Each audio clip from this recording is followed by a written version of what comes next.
नमस्ते दोस्तों, मनमोहक हिंदी कहानियाँ चैनल में आप सभी का स्वागत है। आज की हमारी कहानी है कबीरा यह घर प्रेम का। आपको हमारी कहानी पसंद आती है तो वीडियो को लाइक, शेयर एंड सब्सक्राइब जरूर कीजिएगा। मेरा नाम अमेय विक्रमा है। अमेय विक्रमा अर्थात माँ दुर्गा का वह रूप जो कभी पराजित नहीं हो सकता। पर क्या मैं कभी पराजित नहीं होती? यह एक ऐसा प्रश्न है जो मेरे चारों ओर परिक्रमा करता रहता है और थक हार कर यही उत्तर ढूंढकर लाता है कि मैं जन्म से लेकर आज तक स्वयं से पराजित होती आई हूँ। मेरे पिता हिंदी के प्रकांड विद्वान, उच्च कोटि के साहित्यकार और दुर्गा माँ के अनन्य भक्त हैं और शायद यही कारण है कि उन्होंने मेरा नाम अमेय विक्रमा रखा। मुझे दुख इस बात का है कि मैं न अपने पिता का सम्मान करती हूँ और न ही स्वयं का। कारण कुछ उलझा हुआ सा है। मैंने जब से होश संभाला अपने घर को एक युद्ध स्थल के रूप में पाया, जहाँ एक ओर दादी थी और दूसरी ओर पिताजी और बीच में मेरी निरीह माँ। तुम्हारी अक्ल घास चरने गई है, सिर्फ डराने के सिवा तुम्हें और कुछ नहीं आता, बेवकूफ़ औरत। यह शब्द जब पिताजी ने माँ से मेरी चौथी वर्षगांठ पर कहे तो विस्मय से मैं कभी माँ को देखती तो कभी पिताजी को। माँ के बहते आंसू देखकर मैं रोने लगी थी, पर यह समझ नहीं पाई थी पिताजी की नाराज़गी का कारण क्या है। समय की गति और मेरे पिताजी की जीवा की गति कभी नहीं रुकी। जैसे जैसे मैं समझदार होती गई, अपने पिता के दोहरे व्यक्तित्व को गहराई से समझने लगी। उनकी कलम अपनी रचनाओं में नारी को विभिन्न अलंकारों से महिमा मंडित करती, परंतु उनकी वाणी कर्कश एवं तुच्छ शब्दों का प्रयोग करती।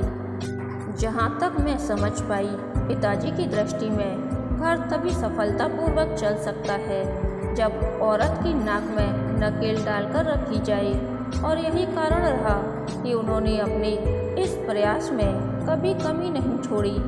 माँ की सुबह पिताजी की फटकार से शुरू होती, जो रात्रि के अंतिम पहर तक बिना थमे चलती रहती। मैं अचंभित यह सोचकर होती कि जो माँ एक आज्ञाकारी परिचालिका की तरह सिर्फ पिताजी के आदेशों का पालन करती, उनके कामों में कमी निकालने की दक्षता पिताजी ने कैसे प्राप्त की। माँ को सिर्फ पिताजी के कोप का भाजन बनना पड़ता हो, ऐसा नहीं था। दादी भी अपने दोनों हाथों में तलवार लिए खड़ी रहती थी। यह बात अलग थी कि माँ से उनकी घृणा का कारण कुछ और था। किताबी ज्ञान ने मुझे यह तो समझा ही दिया था कि इस देश में एक औरत तभी सम्मानीय समझी जाती है जब वह बेटे की माँ हो।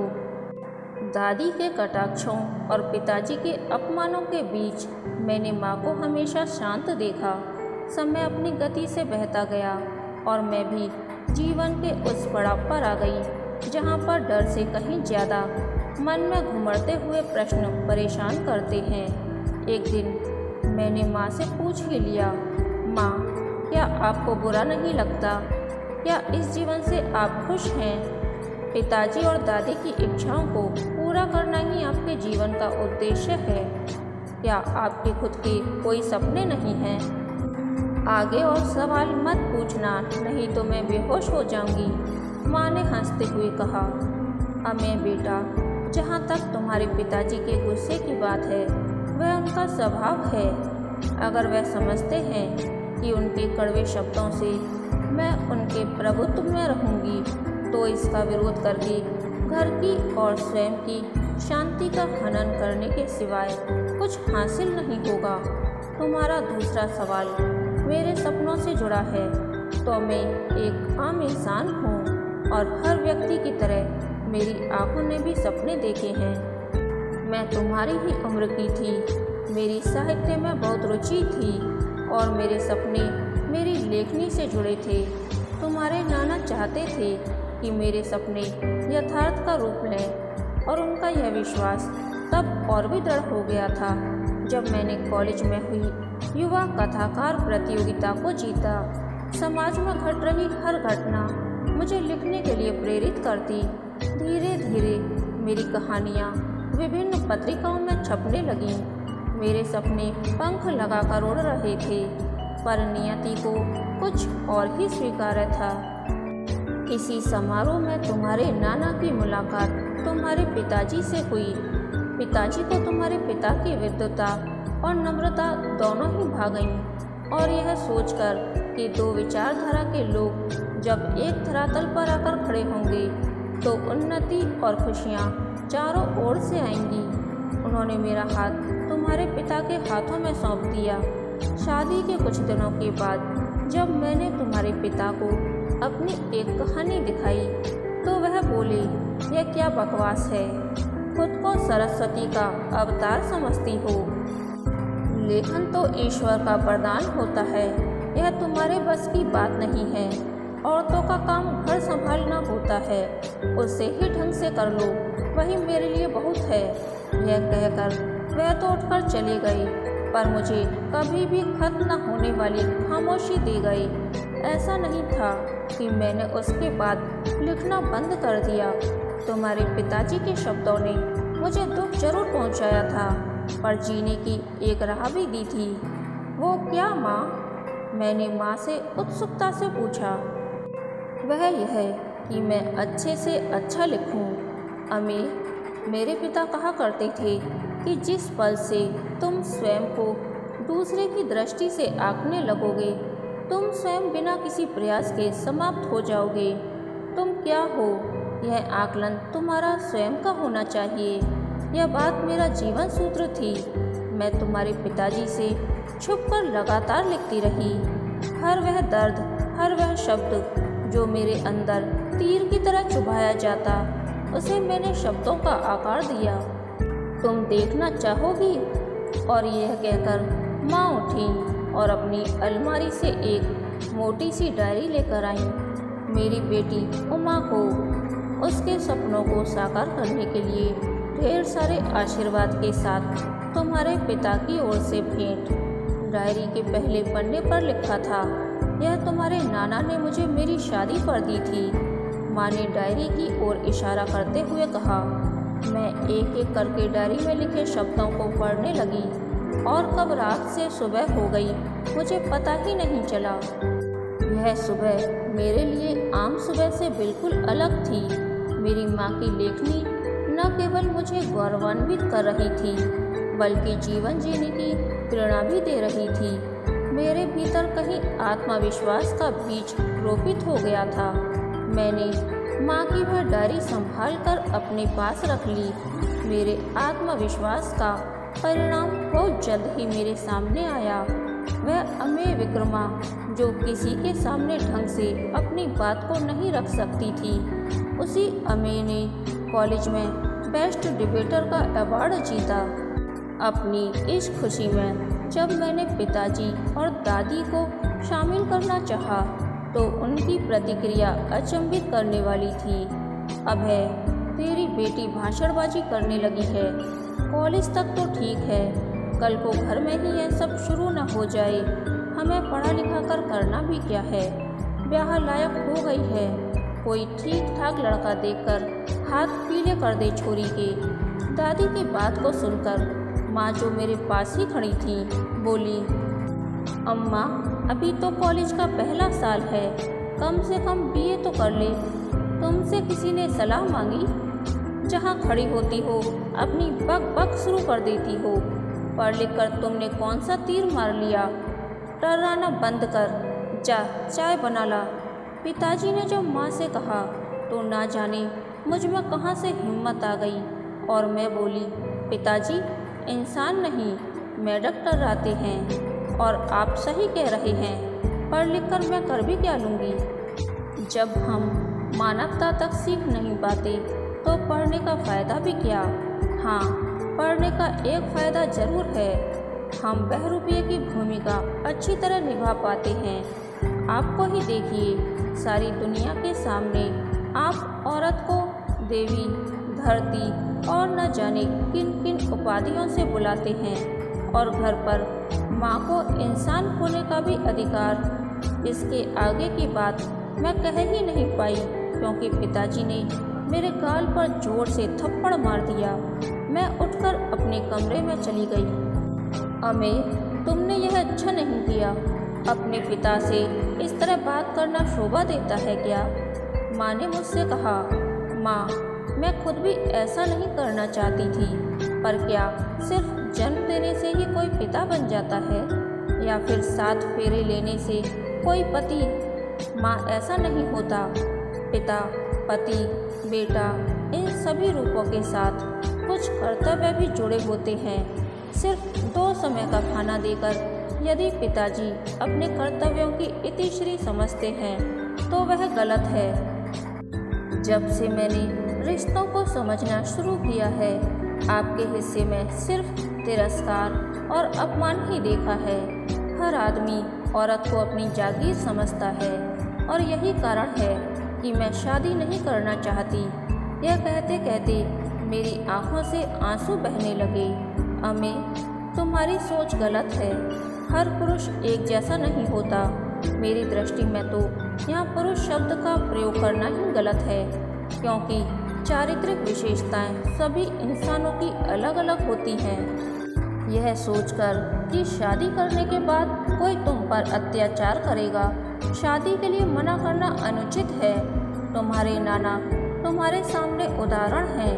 एक पिता के रूप में उन्होंने मुझे हमेशा आगे बढ़ने के लिए प्रोत्साहित किया। मैं 6 साल की थी जब मेरी माँ यानी तुम्हारी नानी को कैंसर हो गया था।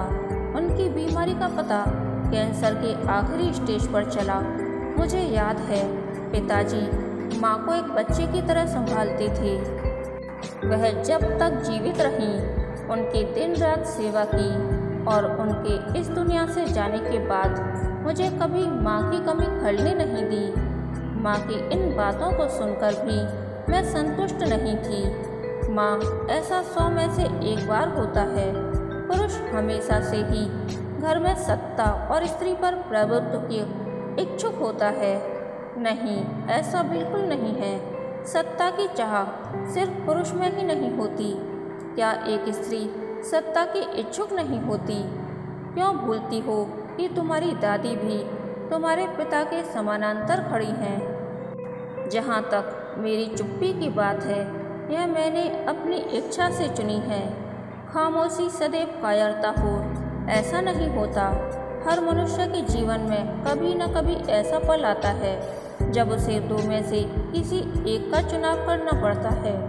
मेरे जीवन में भी ऐसा पल आया था जब एक ओर मेरे सपने थे, दूसरी ओर मेरा घर।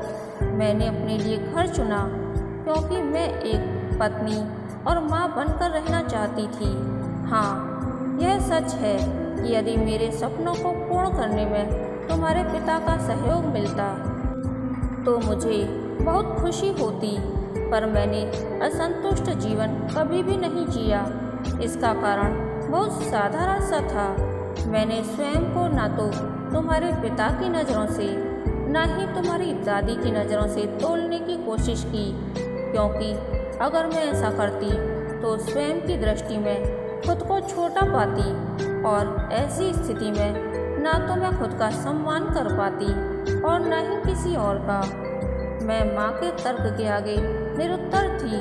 पिताजी के साथ मेरा जो व्यवहार था वह सही था या गलत, यह तो मैं नहीं जानती, लेकिन पिताजी में मैंने एक परिवर्तन जरूर देखा। उन्होंने हर समय माँ को नीचा दिखाने की मुहिम कम कर दी। एक दिन कॉलेज जाते हुए मैंने देखा कि हमारे पड़ोस का घर जो पिछले 6 महीने से खाली पड़ा था, वहाँ ट्रक से सामान उतारा जा रहा था। शाम को जब कॉलेज से लौटी तो पिताजी को प्रसन्न चित्र देखकर चकित थी। अम्मा, एक अच्छी खबर सुनाऊं। अपने पड़ोस में साहित्य लोचन की उच्च अधिकारी रहने आई हैं। एक बार ढंग से जान पहचान हो जाए फिर देखना अगला अवार्ड मुझे ही मिलेगा। आजकल के ज़माने में बिना पहचान के कुछ नहीं मिलता। पिताजी ने उत्साहित होते हुए दादी से कहा। इस बात को लगभग 3 महीने बीत गए कि एक दिन पिताजी गुस्से से आग बबूला होते हुए घर के अंदर आई।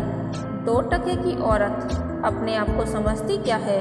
कहती है मेरी रचनाएं उस स्तर की नहीं है। अरे ये औरतें ऊपर तक पहुंचती कैसे हैं? क्या मैं जानता नहीं हूँ? खुद को टके भर का ज्ञान नहीं। लगी मुझ पर उंगली उठाने।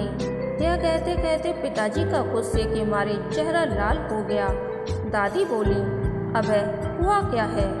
तू किसे कोस रहा है? अरे अम्मा, वही अपनी पड़ोसन डॉक्टर अक्षरा शर्मा। अरे काहे की डॉक्टर, साहित्य का जरा सा ज्ञान नहीं और साहित्य में PhD। गया था उसके ऑफिस कुछ दिन पहले अपना कहानी संग्रह लेकर। ऊंची औरत कहती है। पिताजी आगे कुछ कहते कहते रुक गए। शायद उन्हें मेरे चेहरे को देखकर आभास हो गया कि मुझे यह सब सुनना अच्छा नहीं लग रहा था। समय बीतता गया और बसंत पंचमी का दिन आ गया। हमारे कॉलेज में भाषण प्रतियोगिता का आयोजन हुआ, जिसकी मुख्य अतिथि साहित्य लोचन की निर्देशक डॉक्टर अक्षरा शर्मा थीं। कड़ी प्रतियोगिता हुई। वर्तमान समय में महिला अपने अस्तित्व की खोज में। इस विषय पर समस्त प्रतियोगियों ने महिला को शोषित और पुरुष को शोषक के रूप में चित्रित किया। मैं भी शायद यही कहती, पर जब मैं मंच पर खड़ी हुई तो ऐसा लगा कि माँ के कहे हर शब्द मेरी जीवा पर आ गई। जब हमारा अस्तित्व बिखरता है तो उसकी जिम्मेदारी दूसरों से कहीं ज़्यादा हमारी होती है। जो लोग आपसे उम्मीद करते हैं कि आपका दृष्टिकोण उन्हीं जैसा हो, वे स्वयं बहुत असुरक्षित होते हैं। दूसरों पर चाहे वह पति हो, पिता हो या कोई और, दोषारोपण करने से कहीं बेहतर है कि हम स्वयं के आलोचक बने और अपनी कमियों को ईमानदारी से ढूंढें। जीवन की जीवटता जीने में है, जीवन से भागने में नहीं। मेरी बातें जब खत्म हुई तो हॉल तालियों की गड़गड़ाहट से गूंज उठा। तुम तो छोटी सी उम्र में बड़ी परिपक्व बातें करती हो, डॉक्टर अक्षरा ने मेरे हाथों में शील्ड देते हुए कहा। जी बहुत बहुत धन्यवाद, पर मैं आपको सच बताना चाहती हूँ। मैंने जो कुछ कहा वे मेरी माँ के शब्द हैं। मैं तो मन के किसी कोने में अब भी यही मानती हूँ कि पुरुष शोषक होता है। मेरी बात को सुनकर डॉक्टर अक्षरा ने हैरानगी से मेरी ओर देखा। तुम्हारी ईमानदारी से मैं प्रभावित हूँ। कभी हमारे घर आओ, मुझे अच्छा लगेगा। डॉक्टर अक्षरा के व्यक्तित्व में न जाने कैसा आकर्षक था कि मैं उनके प्रथम निमंत्रण पर ही उनके घर पहुँच गई। घर का हर कोना सुरुचिपूर्ण ढंग से सजा हुआ था। अमेय विक्रमा, बड़ा ही अच्छा नाम है तुम्हारा। इस नाम का मतलब जानती हो? डॉक्टर अक्षरा के इस प्रश्न को सुनकर मैंने हाँ में गर्दन हिलाई। मैडम, आपसे क्या मैं कुछ पूछ सकती हूँ? मैंने हिचकते हुए कहा। हाँ हाँ, क्यों नहीं? डॉक्टर अक्षरा ने बड़ी ही सहजता से कहा। आपको इतने उच्च पद पर रहकर कैसा लगता है? मेरे इस सवाल को सुनकर डॉक्टर अक्षरा बोली, अच्छा लगता है, पर आज मैं जिस जगह हूँ वह मेरे पति समर्थ के सहयोग के बिना संभव नहीं होता। अमेय, जब मेरी शादी हुई थी मैं सिर्फ 12वीं पास थी। उस समय मेरे पति एक प्राइवेट फर्म में अकाउंटेंट थे। ससुराल में जहाँ मुझे मेरी सास की ममता मिली, वहीं समर्थ का प्यार। मैंने जब समर्थ से आगे पढ़ने की इच्छा व्यक्त की तो उन्होंने न केवल स्वीकृति दी, बल्कि मेरी पढ़ाई अच्छे तरीके से हो सके इसके लिए घर के हर काम में सहयोग दिया।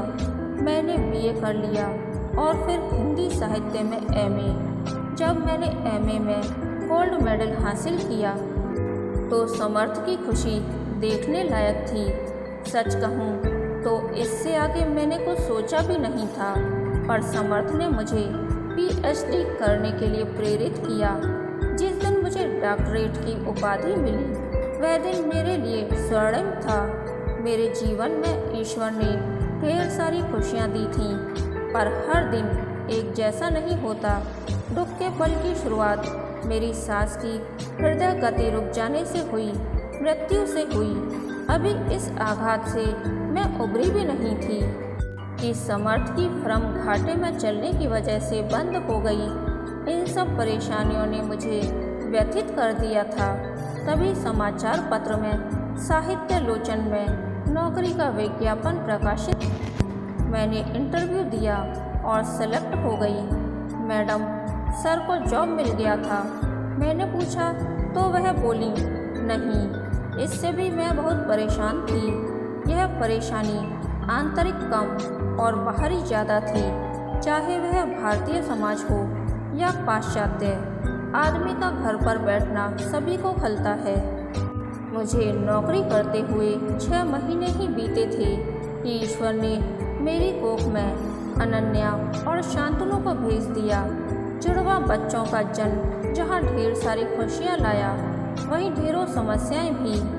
परिस्थितियाँ ऐसी थीं कि एक तरफ बच्चों की जिम्मेदारी और दूसरी ओर नई नौकरी।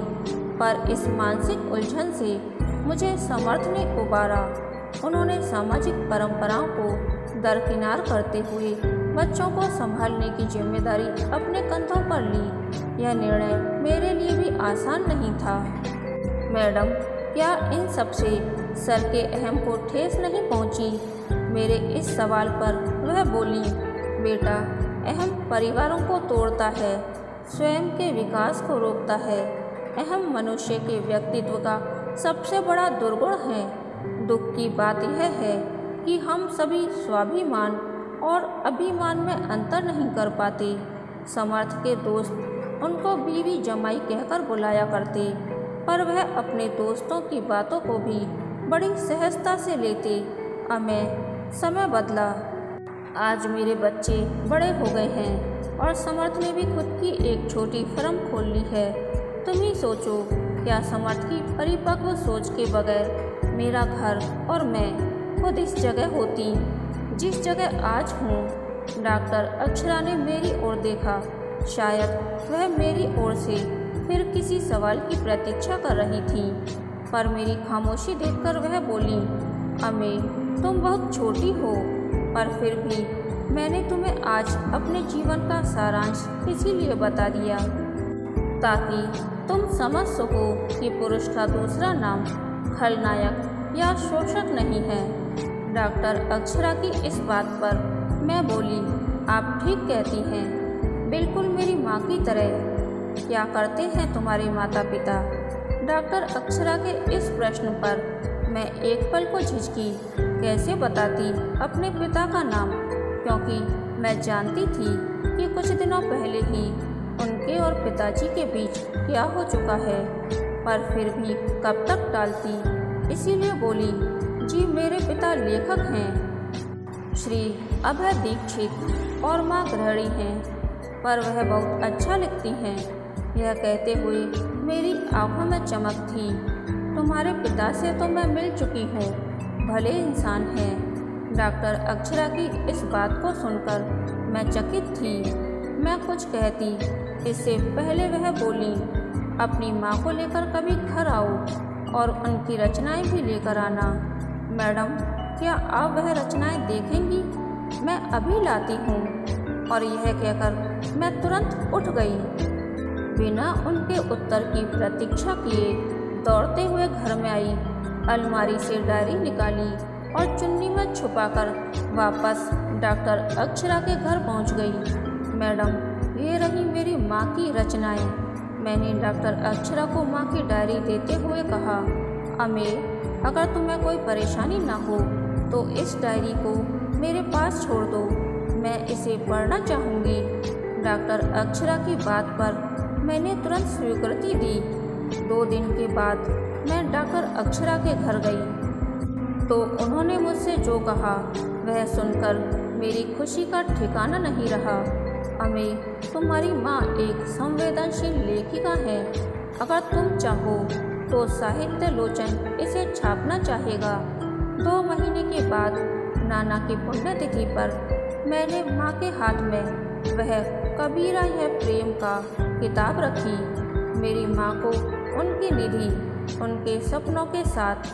अम्मी विक्रमा किताब के पहले पृष्ठ पर लिखे शब्दों को पढ़कर माँ कभी मुझे तो कभी उन पंक्तियों को देखती। मन शब्द थी और उनके सपने बोल रहे थे। कहानी के अंत तक बने रहने के लिए धन्यवाद। यह कहानी आपको कैसी लगी प्लीज़ कमेंट करके बताइए। कहानी पसंद आई तो वीडियो को लाइक शेयर एंड चैनल को सब्सक्राइब जरूर कीजिएगा।